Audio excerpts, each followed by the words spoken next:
Olá, estamos fazendo um compartilhamento para mais uma apresentação, hoje do módulo 5C, de inspeção de caldeiras e vasos de pressão.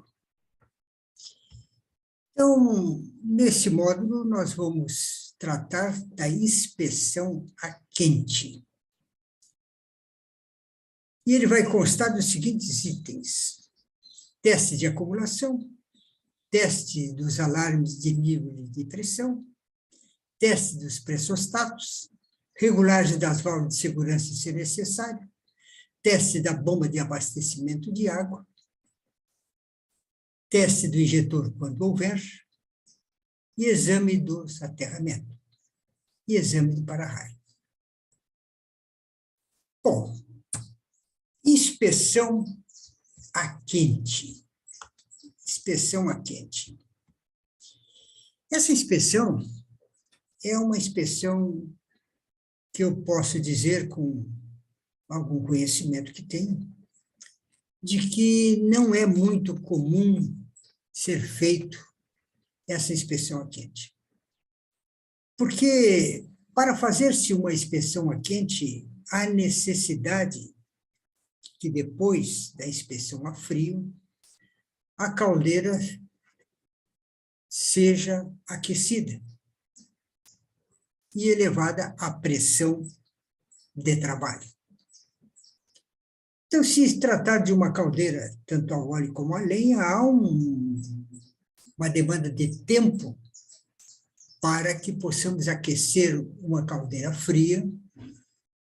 No mínimo, levaria 2 horas para que nós tivéssemos em condições de fazer os testes necessários para a inspeção a quente. Ou então, o inspetor teria que marcar um outro dia, quando a caldeira estivesse em funcionamento, para fazer. Normalmente, eu sempre fiz isso. Fazia as inspeções de caldeiras nos finais de semana, e durante a semana eu comparecia na empresa para fazer o teste a quente. Mas eu digo que esse teste não é muito comum por alguns exemplos que eu tive. Eu comecei a fazer as inspeções de caldeiras de uma empresa de vazamento de refrigerante e fiz a inspeção a frio e marquei para, na segunda-feira, às 19 horas, horário em que haveria a parada da empresa, já estava na limpeza, e então eu poderia fechar o vapor para a fábrica e fazer a minha inspeção a quente. No dia aprazado, às 19 horas, lá compareci, perguntei para o operador se estava ok, se poderia fazer o trabalho a quente, ele disse que sim. Eu coloquei a caldeira, que é uma caldeira a óleo, coloquei no manual, fechei a válvula de vapor para a produção e começou a acumulação. Então, a primeira válvula deu o primeiro start, abriu parcialmente, e daqui a um pouco ela deu o segundo e abriu totalmente, dando um estrondo e uma saída muito violenta de vapor, que é um barulho muito severo. O operador, nesse momento, saiu correndo e foi parar mais de 100 metros da casa de caldeira, na portaria. O pessoal que estava na limpeza saiu todo para fora da fábrica e rumaram todos para a portaria. Eu fiquei atônito, não sabia o que estava acontecendo, quem sabe um incêndio, mas não podia parar o teste, continuei o teste e concluí o teste, e a caldeira foi desligada, e daqui a um pouco aparece o operador. Eu perguntei o que houve, algum sinistro? Ele disse, não, eu pensei que a caldeira ia explodir, e todo mundo pensou. Eu digo, mas para aí, quanto tempo faz que você trabalha nessa empresa? E ele me disse, olha, eu trabalho mais de 5 anos, mas nunca... Você acompanhou já a inspeção de caldeira? Sim, mas nunca fizeram isso aí. O inspetor vinha, dava uma olhada por dentro, tirava umas fotos e tal, e era isso aí que ele fazia. Então, o teste de acumulação, teste a quente, em si, não é muito comum de se verificar. Mas o teste de acumulação, como eu já disse, fecha-se a saída de vapor para a fábrica, coloca-se uma caldeira a óleo, coloca-se no manual, se uma caldeira a lenha, começa-se a abastecer o suficiente para levantar a pressão até a abertura das válvulas de segurança.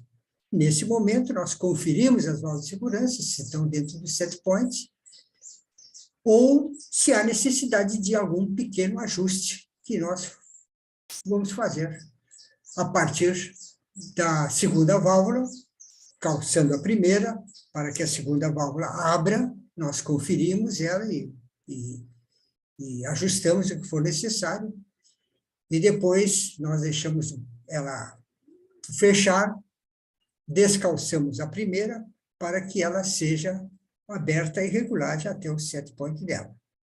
Ok? Isso aí é normal se fazer dentro de uma inspeção de caldeira. Okay? Não menos importante, depois de fazer isso aí, é fazer a lacração, colocar um lacre para que não haja a modificação do set point das válvulas e colocar o cartão, a placa do inspetor que fez e a data com que foi feita a regulagem e o aferimento das válvulas de segurança. Ok? Isso é o procedimento normal, né, de um teste de acumulação. Não confundir o teste de acumulação com um teste de avaliação do desempenho da válvula, se é suficiente, ou seja, da suficiência das válvulas de segurança. Esse é um teste que se faz quando a válvula é nova, ou quando ela vem de fábrica, ou quando a caldeira é feita a primeira inspeção da caldeira. Aí as válvulas devem estar abertas, as duas, no caso, e a MPTA não pode ser ultrapassada em momento algum durante 10 minutos. Isso é suficiência de válvulas. É um outro teste que se faz também. Mas vamos ver o que as válvulas, como elas funcionam. Você está vendo esse desenho? Então, veja bem, o diâmetro da saída do vapor, da caldeira, a tubulação onde está colocada a válvula, ela atua numa determinada área da válvula. E essa pressão que vence a mola e começa a levantar o disco de apoio, de fechamento da válvula, e ele vai abrindo até que ela abre e no segundo estágio, que aqui está, ela levantou, agora a área de atuação da pressão duplica, fica muito maior. Por isso é que ela dá aquele estrondo e começa a vazão total do vapor saído pela válvula. Okay? Então, esse é assim o funcionamento. É o primeiro estágio e o segundo estágio de abertura da válvula de segurança, como aí está. Ok? Teste do alarme de nível e pressão. Nós temos na caldeira a garrafa de nível, que copia exatamente o nível da caldeira, mas sem turbulência nenhuma. Ali estão colocados os eletrodos. Então, esses eletrodos de nível, eles está também ali o eletrodo que chama e desliga a bomba, o eletrodo terra e o eletrodo de alarme. Quando o eletrodo de alarme ele é desobstruído, ou seja, ele fica fora da água, ele manda um sinal elétrico para o alarme que dispara. Então, vejam bem, no teste de alarme de nível, basta você abrir o dreno da garrafa de nível, abre o dreno, você faz com que a água do depósito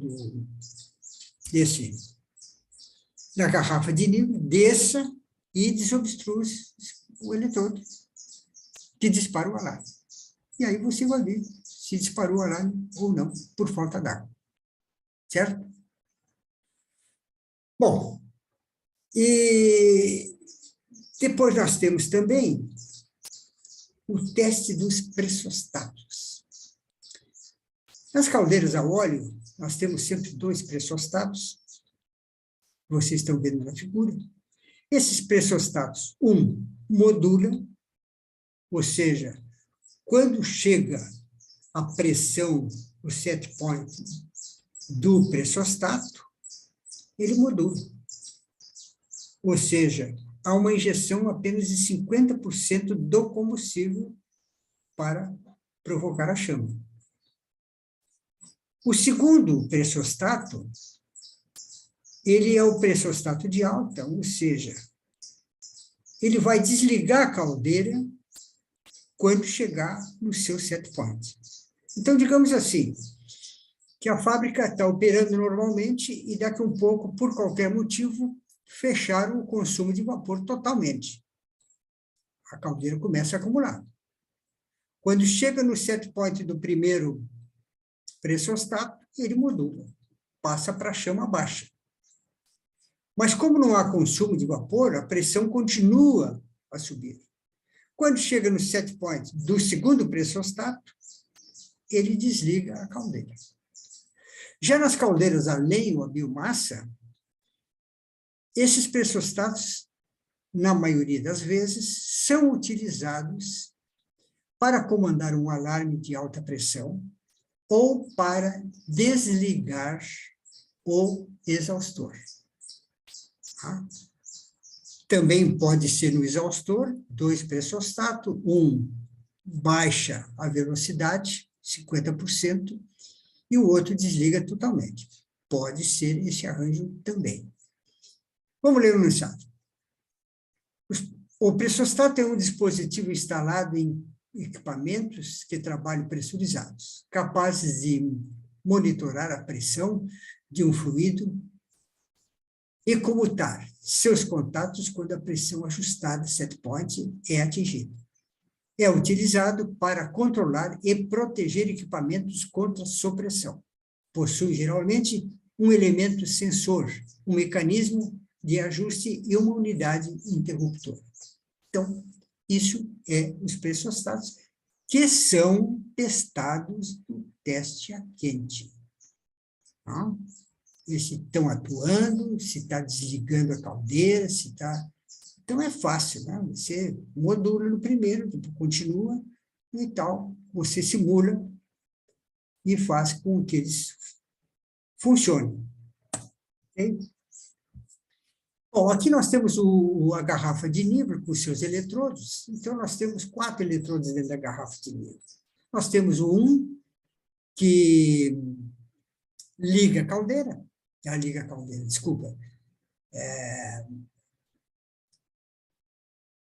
Desliga a bomba, o 2 que liga a bomba, o 3 que é o terra e o 4 que é o alarme. Então, estão nessa posição aí e assim opera. Quando o nível da água no interior da caldeira chega no eletrodo 1, desliga a bomba. Quando o nível da água no interior da caldeira chega no nível 2, ele desliga a bomba. Se a água chegar no nível do eletrodo 3, a caldeira automática a óleo, a caldeira é desligada. Caldeira a lenha, soará o alarme por falta de nível. Vamos tratar da regulagem das válvulas de segurança. Então, durante o teste de acumulação, se verificar que há necessidade de um pequeno ajuste na válvula de segurança, vejam bem, elas foram calibradas e reguladas a frio em bancada. Então, a diferença entre a regulagem a frio, bancada, e ela quente, em cima da caldeira, que é a transmissão térmica, né, pelos materiais, a mola é aquecida. Então, há uma pequena diferença entre a mola estar fria e a mola estar quente. Então, a mola estando fria, ela é mais resistente, e ela estando quente é menos resistente. Isso dá uma pequena modificação. Então, se houver necessidade, tira-se o capacete que cobre a válvula, com seu dispositivo de abertura manual, etc., e se regula apertando esse parafuso oco que está aqui, ó, regulagem da mola. Então, quando nós apertamos, ele que está apoiado aqui no suporte superior da mola, ele baixa esse suporte superior da mola, fazendo com que ela comprima. E quanto mais ela está comprimida, né, mais aumenta a atuação dela na pressão, mais ela vai atuar com maior pressão. Se quisermos que ela atue com menor pressão, basta nós aliviarmos isso aí, e vai subir a mola e vai atuar com menor pressão, ok? Então, nós podemos ajustar a mola apertando ou afrouxando isso aí, certo? Então, isso é simples, não há muito problema nenhum. Pode-se fazer isso durante o teste de acumulação. Bom, a NR13, no seu item 13413, diz o seguinte: as caldeiras devem ser dotadas dos seguintes itens. A.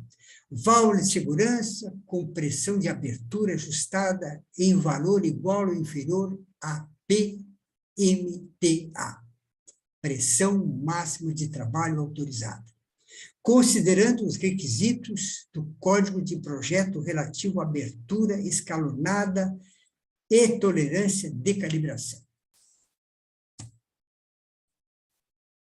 Já as normas técnicas internacionais dizem o seguinte: caso a caldeira disponha de mais de uma válvula de segurança, as válvulas adicionais, mas não a primeira, poderão estar ajustadas para abrirem acima da PMTA até o limite de 3% acima desse valor. Mas o item 13449 da NR13 diz o seguinte: as válvulas de segurança de caldeira devem ser desmontadas, inspecionadas e calibradas com prazo adequado à sua manutenção, porém não superior ao previsto para a inspeção de segurança periódica das caldeiras, por elas protegidas, de acordo com o subitem 1344 e 1345. Muito bem. Aqui no lado você está vendo uma mola de caldeira completamente corroída. Chega a estar lamelando a corrosão. E também os seus suportes de mola também estão. Essa é uma válvula que não funcionava mais. Estava ali só postar. E por que isso acontece? Vejam bem, algumas caldeiras fazem o seguinte: na saída da válvula tem uma curva, e essa curva eleva, né, no sentido vertical, e depois mais uma curva para sair no sentido horizontal. E o pessoal, se não colocar um dreno, conforme está aqui aqui que eu vou tentar mostrar para vocês aqui, está aqui, esse dreno aqui, quando houver um pequeno vazamento, vai se acumular água, né, aqui, nessas partes aqui, e vai corroer a caldeira. Normalmente, as válvulas de segurança têm uma saída aqui, essa saidinha aqui, é um furinho para sair toda a umidade que estiver na válvula. Como ela está quente na caldeira, então há uma evaporação e a saída ali era... Mas se houver acumulação por obstrução desses furinhos ou desse conduto de saída de água da tubulação, poderá ocorrer o acúmulo e, com o tempo, a ferrugem vai tomar conta, como você vê naquela mola ali. Vamos ler o enunciado. A figura ao lado mostra uma típica instalação de válvula de segurança com as devidas tubulações de dreno no corpo e na tubulação de descarga. Ok? Muito bem. Teste da bomba de abastecimento de água. Nós temos que também, durante a inspeção a quente, fazer um teste de eficiência das bombas de abastecimento de água. Esse teste das bombas é feito da seguinte maneira. Nós esperamos a caldeira estar no seu pico de trabalho, né? Não é na MPTA, e sim naquele pico de trabalho, por exemplo, se ela é 10 quilos de pressão é MPTA, mas ela trabalha com 8, que é o que normalmente acontece, 8 quilos é o pico máximo de pressão, nós deixamos a bomba entrar em operação e marcamos o tempo que ela fica ligada.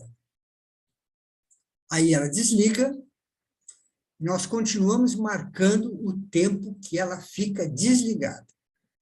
Quando ela liga de novo, nós temos o total do teste, ou seja, o tempo em que ela teve funcionamento, somado ao tempo que ela esteve parada. Essa soma do tempo em funcionamento, mais o tempo que ela teve parada, nós vamos dividir pelo tempo que ela esteve em funcionamento. E o resultado tem que ser superior a 1,5. Se não for superior a 1,5, nós rejeitamos a bomba. Vamos ver. A bomba ficou 3 minutos em funcionamento e teve parada por 3 minutos também. 3 mais 3, 6. Dividido por 3, 2. Acima de 1,5, a bomba está aprovada. Ficou entendido? Muito bem. Teste do injetor quando houver.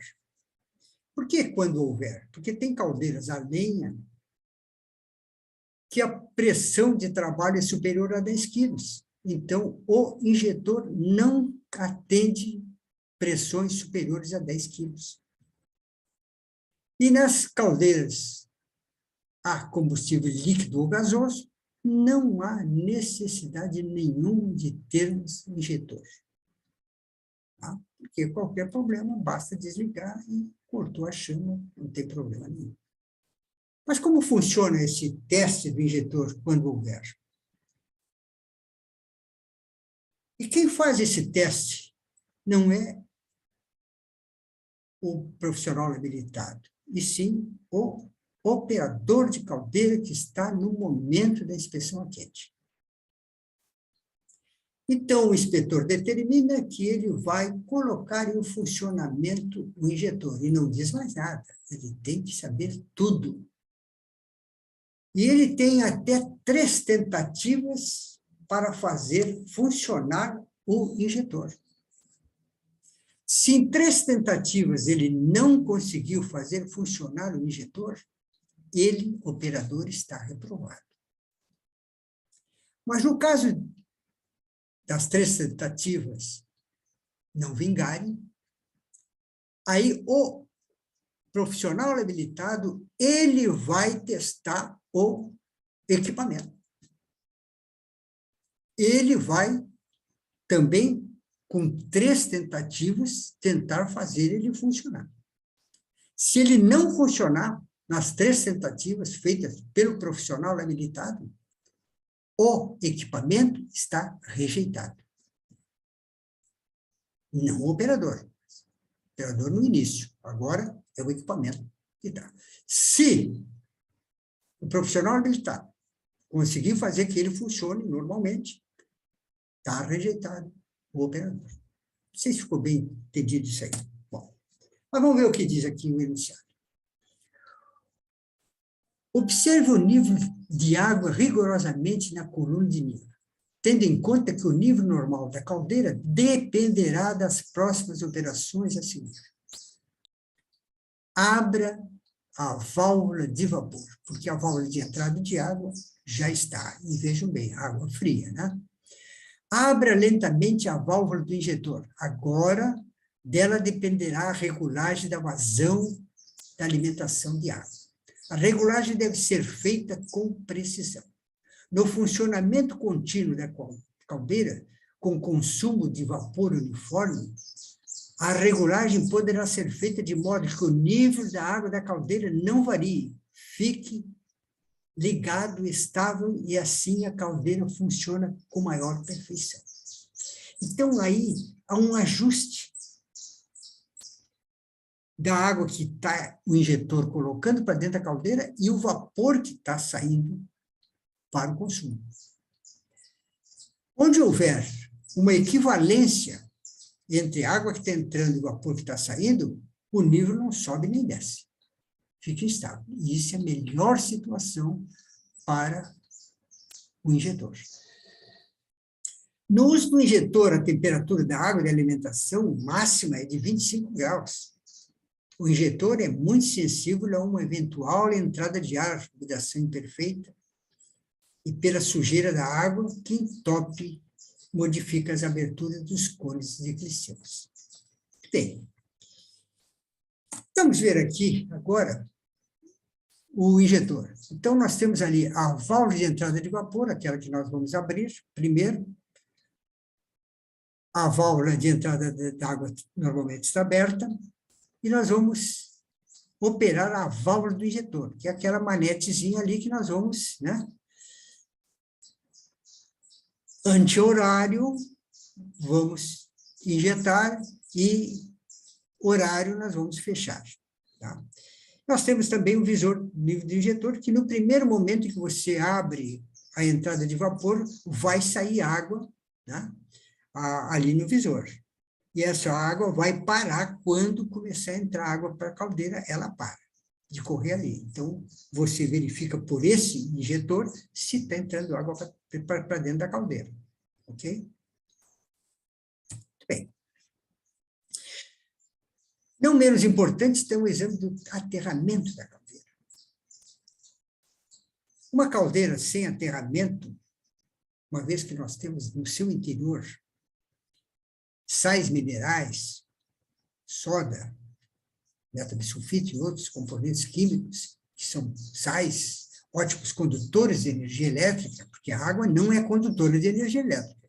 A água destilada ou bidestilada não conduz energia elétrica. Mas os elementos químicos que estão dentro da caldeira são ótimos condutores, tanto que se verifica a concentração desses elementos através da condutividade elétrica. Mas o aterramento é importante para nós não criarmos dentro da caldeira um âmbito de um cátodo para destruir,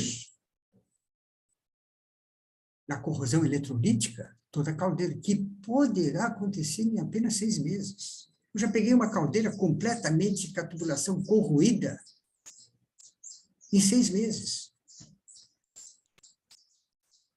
Constatei que havia uma interrupção no aterramento, e a caldeira não estava aterrada. Mas esse aterramento, como é que se faz? Coloca-se uma haste de cobre, de 1 metro, 1,5 metros, faça um poço, com diâmetro de 200 a 300 milímetros aproximadamente, coloca a haste enterrada no centro. Isso tem que ser feito quando o solo não é úmido. Se o solo for úmido, basta enterrar a haste e já vai ser suficiente. Mas em solo seco, faça esse buraco, coloque essa haste no meio, coloque-se uma camada de carvão vegetal, uma camada de sal, uma camada de carvão, uma camada de sal até 50 centímetros do fundo. Depois cobre-se com areia, em terra. Coloque-se água para que o sal derreta e se espalhe pela terra. Com isso, nós vamos ter um campo de absorção elétrica muito bom. Interessante também é o momento que nós vamos jampear o terra na caldeira, na massa da caldeira. Não pode haver qualquer tinta isolante, nós temos que raspar, o metal tem que ficar com metal, e ali nós devemos segurar com parafuso de força para unir bem. Tá?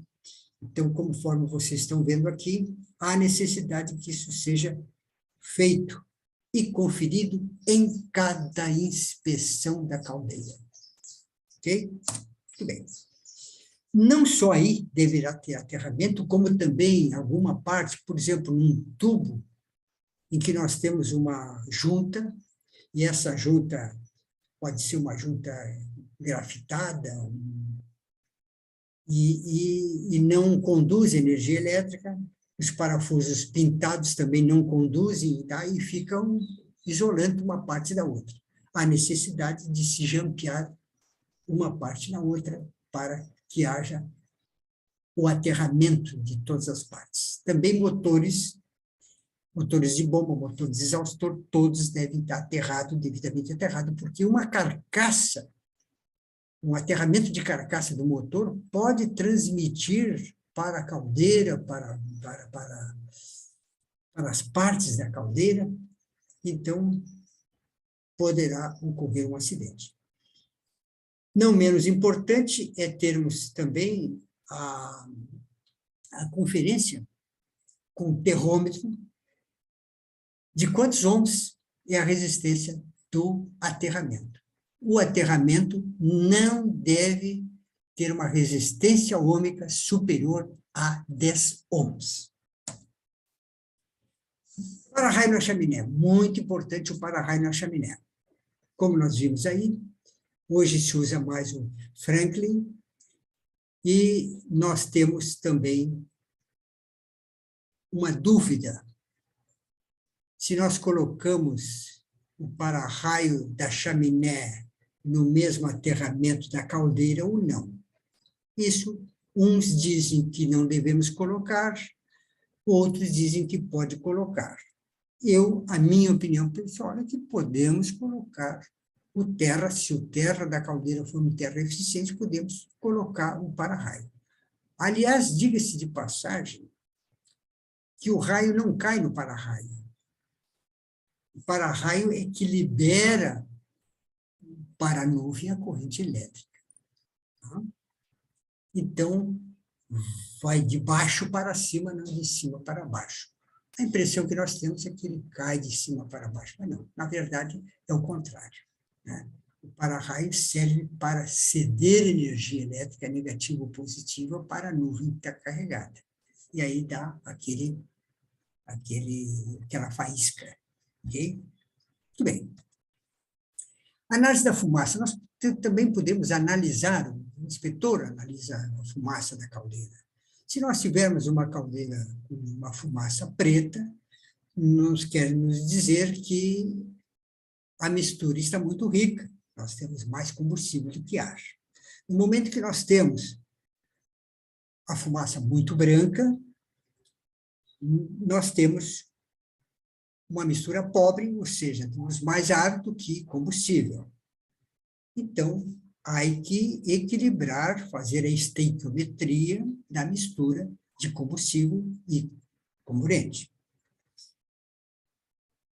Também temos casos em que a fumaça branca, mas não tão branca, ela é mais cinza, isso nos indica que nós temos concentração de umidade na caldeira, lenha úmida, lenha molhada, etc. Na verdade, quando se quer uma fumaça dentro dos parâmetros estequiométricos, não se vê fumaça, se vê apenas o branir da temperatura que sai pela chaminé. Okay? Bem. Mas para nós termos o conhecimento da estequiometria, se está bom, está ruim, principalmente quando se trata de caldeiras a óleo, que não se quer que tenha fumaça alguma, nós podemos usar dois dispositivos. Um é um kit para análise de CO2, de Oxford, que nós pegamos a fumaça e jogamos para dentro desse recipiente e mistura com produto químico que nos dá uma coloração que nos diz o que está acontecendo. O outro é o medidor de fuligem, é o smoke test. Ele puxa com uma bomba a fumaça e faz ela passar por um filtro. E esse filtro, a coloração desse filtro é comparada a um padrão que nos indica como está a estequiometria da caldeira. Ok? Muito bem. Nós estamos encerrando. Eu quero lhe convidar para o módulo 6, avaliação da integridade. E a NR13 diz o seguinte: no máximo, ao completar 25 anos de uso, na sua inspeção subsequente, as caldeiras devem ser submetidas a uma avaliação de integridade com maior abrangência para determinar a sua vida remanescente e novos prazos máximos da inspeção, caso ainda estejam em condição de uso. Ok? Então, até lá. Muito obrigado pela atenção. Vamos tentar descompatibilizar isso aqui.